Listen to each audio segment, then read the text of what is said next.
Bonsoir et bienvenue en direct sur Public Sénat. Voici les titres de ce 24h Sénat. La droite est vent debout, les socialistes sont mal à l'aise avec ce rapport rendu public hier pour la refondation de la politique d'intégration. Parmi les propositions remises au Premier ministre, l'autorisation du port du voile à l'école. Plus de 90 000 emplois d'avenir déjà créés, un chiffre communiqué par le ministre du Travail tout à l'heure au Sénat. Michel Sapin a d'ailleurs confirmé que l'objectif des 100 000 emplois aidés serait tenu d'ici la fin de l'année. Au Sénat, la discussion du budget rectificatif 2013 se poursuit. La première partie vient d'ailleurs d'être adoptée. Tandis qu'à l'Assemblée nationale, les députés ont finalement renoncé à taxer l'AS Monaco à 75% à la demande du gouvernement. Et avant de développer les titres politiques, c'est un bilan tragique en République centrafricaine. En une semaine, les Nations Unies font état de 600 morts et de 159 000 personnes sur les routes. Conséquence des tueries entre chrétiens et musulmans. Et le ministre de la Défense, Jean-Yves Le Drian, en déplacement à Bangui, s'est alarmé de l'aggravation des violences ces derniers jours. C'est un rapport qui met le feu aux poudres, un rapport pour repenser la politique de l'intégration rendu public hier par Matignon. Parmi les propositions, autoriser le port du voile à l'école ou encore revisiter le nom des rues pour mettre en valeur l'immigration. Les détails des mesures par Paul Bouffard. C'est un rapport détonnant et Matignon le publie sur son site internet. Un rapport sur la refondation de la politique d'intégration. Au cœur des 5 volets du document, à noter la disparition du terme « intégration ». Rendu au Premier ministre le 13 novembre dernier, le rapport met en avant le retour du voile à l'école. Un retour complet sur la législation actuelle et notamment sur la circulaire de mars 2011 interdisant aux mamans voilées d'accompagner leurs enfants en sortie scolaire. Sur cette base, les auteurs proposent de revoir l'ensemble des circulaires et textes de loi comportant des mesures discriminatoires. Autre point qui fera débat, la France devra assumer la dimension arabo-orientale de son identité, sortir de son attitude postcoloniale. Pour cela, les experts proposent au gouvernement de promouvoir l'enseignement à l'école de l'arabe ou de langues africaines.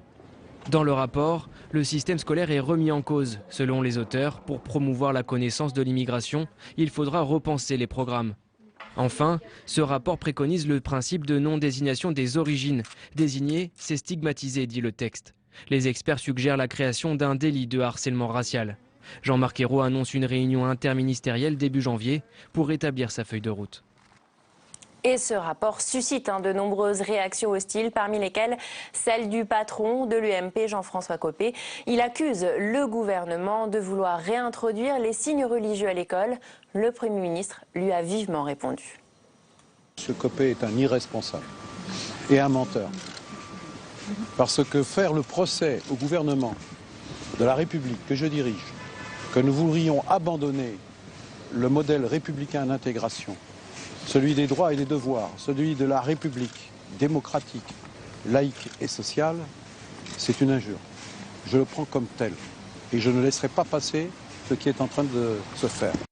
Et sur ce plateau, notre invitée, Marika Sorel-Suter, bonsoir. Bonsoir. Vous êtes ancien membre du Haut Conseil à l'intégration et auteur d'un livre, Immigration, Intégration, le langage de vérité. Et vous jugez durement les propositions de ce rapport, notamment vous dénoncez dans le Figaro aujourd'hui une véritable police de la pensée. Pourquoi ? Il faut lire le rapport. Tous les éléments sont sur le site de Matignon, donc moi j'engage tous les citoyens à aller sur le site de Matignon et télécharger les différents rapports, également les lettres de mission qui ont été signées par les ministres concernés par ces questions. C'est effrayant ce qu'il y a dans ces rapports. Les membres des groupes de travail ont été choisis par les différents ministres. Je pense que la réaction de Jean-Marc Ayrault est bienvenue. Et donc, je lui demande, et je pense que je ne suis pas la seule, de dire qu'il tourne le dos à ce rapport, c'est-à-dire qu'il le déclare non avenu. Ce rapport exprime clairement le viol des principes fondamentaux du peuple français inscrits dans la Constitution française. Et donc, je suis très heureuse de la réaction du Premier ministre. Alors, le Premier ministre qui s'est plus ou moins désolidarisé de ce rapport, puisqu'il l'a dit, ce n'est pas parce que je reçois un rapport que c'est forcément la position du gouvernement. Mais ça ne veut pas dire qu'il n'est pas d'accord avec certaines propositions. J'ai suffisamment travaillé au sein de l'appareil d'État et du système politique français, sans jamais avoir été encarté, d'ailleurs, je tiens à le souligner, pour savoir que lorsque des membres sont choisis au sein de groupes de travail, cela indique une direction, une orientation. Je renverrai également les citoyens vers la note de cadrage qui est également en ligne sur le site de Matignon, le contenu des lettres de mission. C'est une évidence qu'au vu de ce qui était demandé au groupe de travail, c'est normal qu'ils remettent en cause l'ensemble des principes de la République. Mais alors pourquoi très concrètement vous nous dites que ce rapport est effrayant et qu'il met en danger les principes de la République? En quoi met-il en danger les principes de la République? C'est l'abandon pur et simple du modèle d'intégration français que le Haut Conseil d'intégration, qui a été fondé par Michel Rocard, Premier ministre en 1989, souhaitait prôner. Le fait de transmettre aux personnes qui arrivent sur le sol français et qui souhaitent devenir françaises, de leur transmettre la culture, les éléments de l'identité nationale. Et aujourd'hui, tout est remis en cause. Le principe de liberté, puisque y compris les médias sont visés par l'institution d'un délit racial. Vous n'aurez plus le droit de mentionner l'origine des personnes. Il y a également le passage... C'est important de souligner l'origine, parce que là, vous nous dites, c'est remettre en cause la politique d'intégration, en effet, menée, notamment lancée par Michel Rocard. Mais est-ce que vous trouvez que la politique d'intégration de ces 30 dernières années est un succès? Est-ce qu'il ne faut pas aussi changer certaines choses? Je pense que tout d'abord, abandonner le principe de liberté, ce serait une erreur fondamentale, une erreur tragique. Le fait de ne pas avoir le droit de nommer les choses, Albert Camus disait « mal nommer les choses ajoute au malheur du monde ». Oui, notamment parce qu'il y a un vocabulaire qui est préconisé. On dit dans le rapport, il est notamment dit qu'il faut plutôt abandonner ce mot « intégration ». Oui. C'est très bien que vous le mentionnez, cela veut dire que nous devons tourner le dos au modèle d'intégration français et donc tourner le dos à la transmission du respect des principes de la République, liberté, égalité, puisque là il y a l'instauration d'une discrimination positive qui ne dit pas son nom dans le rapport, mais cela transparaît au travers des 5 rapports, d'ailleurs qui sont assez homogènes, je dois le souligner. Il y a la notion de laïcité qui est bafouée. J'ai entendu le Premier ministre dire que ce n'était pas à l'ordre du jour, simplement dans le rapport, et j'ai eu le sentiment en l'entendant dans la journée, qu'il n'avait pas nécessairement pris connaissance du contenu exact des rapports avant de féliciter les groupes de travail comme il l'a fait. C'est là aussi sur Matignon, ses félicitations. Je voudrais juste qu'on parle de l'école, qui est un enjeu majeur dans la politique de l'intégration et dont on parle beaucoup dans ce rapport. Un enjeu majeur pour une nouvelle politique d'intégration. On parle notamment dans le rapport de repenser les programmes scolaires, d'ateliers de philosophie de la maternelle, et puis il y a également cette question du port du voile à l'école. Je n'ai pas eu le sentiment pour ma part qu'on parlait de la question de l'école de manière positive, c'est-à-dire pour poser la réalité des difficultés de l'échec scolaire et y pallier, remédier.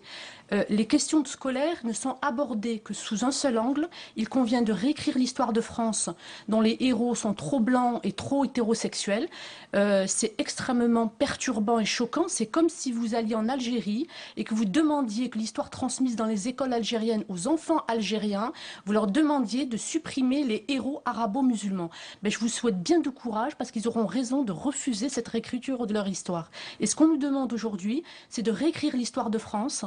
C'est également de faire en sorte que les enfants, dès la maternelle, et vous appelez ça philosophie, moi j'ai appelé ça la rééducation des masses. Pour le moment, rien n'est tranché. Le gouvernement rendra son arbitrage en début d'année. En tout cas, merci d'être venu sur notre plateau pour en discuter. Opération séduction chez les Bretons de Jean-Marc Ayrault. Justement, le Premier ministre est venu signer le pacte d'avenir pour la Bretagne. Une enveloppe de 2 milliards d'euros pour relancer la région sinistrée par de nombreux plans de licenciement, largement insuffisants pour les bonnets rouges. Jérôme Rabier. C'est la réponse du gouvernement à la fronde des bonnets rouges. Le pacte d'avenir pour la Bretagne, adopté hier par le Conseil régional à Rennes, a été signé aujourd'hui par Jean-Marc Ayrault. Un texte approuvé par les communistes et le Parti socialiste. Le gouvernement a écouté et entendu les gens qui se sont exprimés en Bretagne. Il y a un message aujourd'hui qui est clair, c'est celui de la solidarité nationale qui s'exerce à l'égard de la région bretonne et qui prend en compte les spécificités, les préoccupations de l'économie et du social. Ce pacte consacre 2 milliards d'euros à la Bretagne, dont 1 milliard pour un plan en faveur du secteur agroalimentaire local, afin d'éviter de nouvelles fermetures à l'image de celle des abattoirs GAD. Insuffisant pour les représentants des bonnets rouges. On est dans une sorte d'ersatz de proposition et ça ne correspond en rien à ce qu'on attend pour la Bretagne. Ce pacte d'avenir a été construit par la technostructure parisienne et imposé aux Bretons. C'est une drôle de façon de tendre la main aujourd'hui. Les bonnets rouges lancent donc leur propre concertation avec des cahiers de doléances locaux qui aboutiront à des états généraux de Bretagne en février prochain. D'ici là, les premières mesures du pacte d'avenir seront mises en place pour tenter d'apaiser la fronde bretonne. Et lors de ce déplacement à Rennes, le Premier ministre a annoncé une nouvelle loi de décentralisation qui portera sur les compétences des régions et des départements. Un projet de loi qui devrait être examiné par le Parlement en avril prochain. Et au Sénat, la discussion du budget rectificatif 2013 se poursuit. Les sénateurs ont ainsi adopté l'augmentation de la taxation des contrats d'assurance vie, mais ils ont rejeté l'équitaxe, cette hausse de la TVA pour les centres équestres. Si la première partie du budget a été adoptée, l'ensemble du texte devrait être rejeté puisque le groupe communiste, allié indispensable de la majorité, a annoncé qu'il voterait contre. On a passé la barre des 90 000 emplois d'avenir aujourd'hui, un chiffre symbolique communiqué par le ministre du Travail Michel Sapin au Sénat, alors qu'il venait récompenser Magny-les-Hameaux. Cette ville des Yvelines a reçu une médaille pour son exemplarité. En un an, 11 emplois d'avenir ont été créés à Magny-les-Hameaux. 11 jeunes entre 16 et 25 ans ont donc trouvé le chemin vers l'emploi. Reportage de Julie Hulin. Aux portes de Paris, la petite commune de Magny-les-Hameaux. 9000 habitants et une mairie qui a pris le pari des emplois d'avenir. Il y a un an, le maire est face à un lourd constat. Le nombre de demandeurs d'emploi de moins de 25 ans a augmenté de plus de 57% dans sa ville. Il décide de donner sa chance à des jeunes en difficulté. Pour moi, les jeunes, ce n'est pas une gêne. Ils cherchent un emploi. Je leur donne cette chance. Je leur apporte en plus une formation, en plus un accompagnement. Et en échange, par contre, je leur demande de mettre tout leur enthousiasme possible au service public, c'est-à-dire au service de nos habitants. Une initiative rendue possible grâce à un financement de l'État à hauteur de 75% du SMIC. Résultat, 11 emplois d'avenir créés en un an au sein des services enfance, électricité ou espace vert. À 19 ans, Florian a enfin trouvé son premier emploi. La plupart de mes amis sont au chômage en fait, donc voilà quoi, c'est difficile. Après 4 ans de CAP agricole, il va passer 6 mois au chômage sans aucune issue. On croit qu'on va pas travailler quoi, parce que toutes les entreprises elles nous rejettent quoi, elles disent qu'on n'a pas d'expérience, alors qu'au final on a fait des études pour et voilà rien quoi. Cet emploi d'avenir décroché il y a un an dans la ville où il a grandi a été un vrai soulagement. Une occasion d'avoir un travail en plus sur 3 ans normalement. Comme c'est un contrat 3 ans renouvelable tous les ans. Donc en plus on peut avoir des formations, ça permet de compléter son expérience professionnelle dans ce qu'on a envie de projeter plus tard. Donc voilà, je trouve que c'est une très bonne solution. Tiens. Ah oui, génial. J'ai l'air de quoi moi, tiens. Si l'objectif des 100 000 emplois d'avenir devrait être franchi à la fin de l'année, reste la réalité du coût, 2,3 milliards en 2013 et plus de 3 milliards en 2014. Un prix élevé pour les finances publiques. Et c'est la fin de ce journal. Merci de l'avoir suivi. Vous retrouvez tout de suite la rétrospective de l'année du web avec Caroline Deschamps. Très bonne soirée sur Public Sénat.